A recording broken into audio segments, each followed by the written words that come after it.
Well, it's Sunday at Belmont, and Sunday's a weekend day, and that means we've got a NYRA Bets Late Pick 5, a 10 million point giveaway at NYRABets.com. Head over to NYRABets.com for more information. Remember, if you want to play the NYRA Bets Late Pick 5 and you're not in New York State, you're not at the track, the only way to play it, if you're outside of New York State, is to play it through NYRA Bets. NYRA Bets available all over the country. A beautiful day here at Belmont Park. We're fast and we're firm. Race number 6 on the dirt, 6.5 furlongs. I would consider singling the 8 Holding Aces, who came back on short rest after a very impressive win and didn't perform that well against Tougher, but appears to be the controlling speed now off almost a 5-week layoff and runs back to that race 2 back, and he will likely leave the others in the dust. My backup would be the 3 Gotham News. Turf to dirt, turn back in distance, a realistic spot for the Steve Asmussen barn. Looks like the right horse to back up. 8-3 for me. I went 8-3-4, but the 8 and 3 would be my main uses. Race number 7 on the turf. Well, you might want to single Holding Aces because you might want to use about 53 horses in race number 7, 6 furlongs inner turf course. This is a maiden special weight for New York State breds. You're going to use the 2 Blue Atlas, who's turning back to a more appropriate distance. How good, however, is she, and do you really want her at a short price? Listen, Blue Atlas can win this race. The 7-Pound Note can win this race. The 11 Lulu's Partner's a dangerous firster. The 9 Southern Gal a dangerous firster. The 10-5 in the morning, not impossible. And I'll make it even more tougher.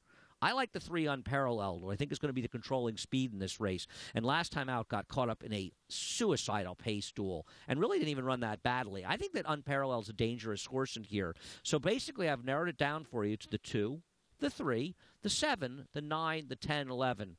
You're going to have to figure out where to go in here. I would probably use the 2 and 3 as my A's, the 11 as a B in here, maybe the 7 as a B, and the 9 and 10 as C's. 2, 2, and 2. You break it up. That's why you got to play multiple tickets to give yourself a chance to hit. Now, personally, in race number 8 at 1 mile on the Widener turf course, I would want to spread in race number 7, so I'm going to have to go thin in a couple legs and invite Nevesian Sky breaking on the inside. I hate to fall all over a favorite from the Chad Brown barn, but Nevesian Sky is better than these horses. And listen, made a big run to finish second to Voodoo Song. And if you haven't heard of Voodoo Song, you've been sleeping through Saratoga because he won 4 straight races up there, including the Saranac, a very tough Saranac on closing weekend. Nevesian Sky is an hour the horse to beat.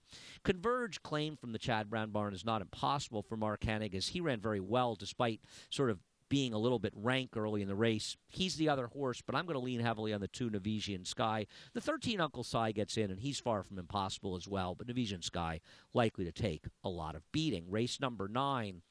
I'm going to lean on the 2 Gucci Factor here. I know he didn't run well last time, but he was 4 or 5 wide against a good rail, and I know the winner was wide as well, but the winner came back with a tough win against much tougher field.